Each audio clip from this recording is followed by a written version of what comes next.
રાજ્યની જનતા હજુ પણ કમરતોડ ખાડા પાર કરી રહી છે। જી હા, રાજકોટમાં ગેરંટીવાળા રોડ એક જ વરસાદમાં કઈ રીતે ધોવાઈ ગયા આપને બતાવવા છે। રાજકોટમાં હજુ પણ રોડ રસ્તા બિસ્માર હાલતમાં છે। સરકાર કહે છે 99% કામગીરી પૂર્ણ થઈ ગઈ છે, તો એ કામગીરી ક્યાં?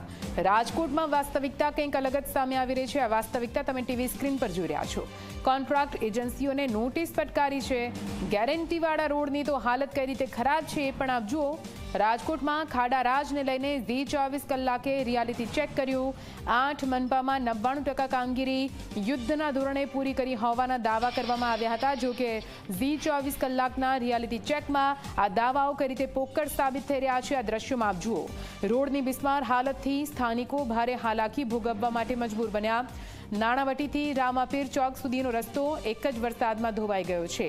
રાજકોટની 2 કોન્ટ્રાક્ટ એજન્સીને નોટિસ ફટકારવામાં આવી છે, પરંતુ માત્ર નોટિસ ફટકારીને સંતોષ માનવો કે કેમ તે સવાલ પણ હવે આરએમસીને પૂછવો પડે। અને હવે ખાડાથી ત્રસ્ત જનતા પૂછી રહી છે સવાલ, રાજકોટમાં ગેરંટીવાળા રોડ કેવી રીતે ખાડામય બની ગયા છે? કમરતોડ રસ્તાથી પ્રજાને ક્યારે મળશે છુટકારો, તે સવાલ ઉઠવો સ્વાભાવિક છે। શું આવા રસ્તા માટે નાગરિકો ટેક્સ ભરે છે? એક તો નાગરિકોના પૈસે જ રસ્તા બનાવવાના અને છતાં પણ નાગરિકોને ભોગવવાનું। રસ્તામાં ખાડા કે પછી ખાડામાં રસ્તા તે તો ખબર પડતી જ નહોતી। ગેરંટીવાળા રસ્તાની ગેરંટી હવે કોણ લેશે તે પણ સવાલ ઉઠે છે।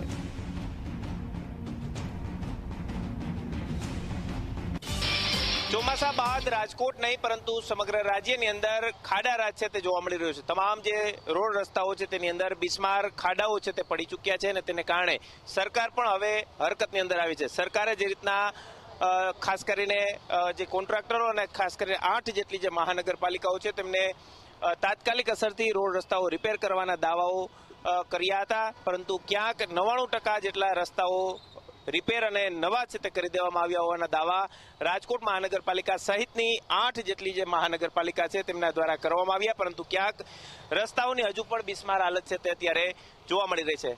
નાણાવટી ચોકથી રૈયા રોડ તરફનો આ રસ્તો છે અને આખો બિસ્માર હાલતની અંદર જોવા મળી રહ્યો છે। આપણી સાથે કેટલાક સ્થાનિક લોકો છે, તેમની સાથે વાત કરીશું। શું કહેશો, રાજકોટના રોડ રસ્તાઓ કેવા? આ એક વરસાદ પડે ને એટલે ધોવાઈ જાય છે અને આનાથી બહુ તકલીફ થાય છે। કાલ હનુમાન મંડી એક છોકરી એક્સપાયર થઈ ગઈ, ત્યાં ખાડાઓના હિસાબે થઈ ગઈ છે, પ્લસ આવી બધી ટ્રાફિકની સમસ્યાઓના હિસાબે આ ખાડાઓ એના હિસાબે ટ્રાફિક જાજુ થાય અને માણસોને તકલીફ પડે। સરકાર તો એમ કે 99% રસ્તાઓ રિપેર થઈ ગયા છે। 99 નહીં, તમે અહીંથી માધાપર ચોકડી લગણ જાઓ એટલે હમણાં થીગડા માર્યા એક વરસાદ થઈ ગયા પછી આ અત્યારે આટલા ખાડા છે। રૈયા ચોકડીએ જાઓ ખાડા છે, રિક્ષાવાળાઓને અહીંની પબ્લિકને બહુ તકલીફ પડે। મુશ્કેલી એટલે આમ વાહન લઈને જાવ તો પડી જવાનું, મુશ્કેલી એટલે વાહન લઈ જવાનું, બેનું દીકરીઓ જાતી હોય પડી જાય, પાછળ મોટું વાહન આવતું હોય લાગી બાગી જાય। કાલની જ વાત છે, કાલે જ હનુમાન મંડી એક છોકરી એક્સપાયર થઈ ગઈ, એનું જવાબદાર કોણ? મ્યુનિસિપાલિટી લેશે જવાબદારી? ચોક્કસ જ અહીં દુકાનદાર આપણી સાથે છે।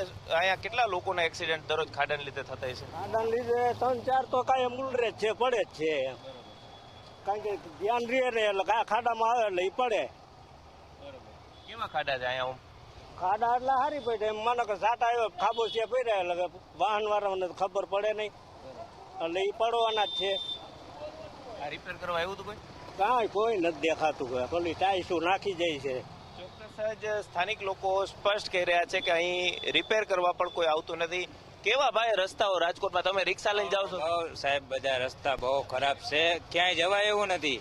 વાહન, ખાડા, ખુડી, એક પણ રસ્તો સારો નથી રાજકોટમાં। કઈ પણ જાઓ તમે, બધે રસ્તા ખરાબ છે।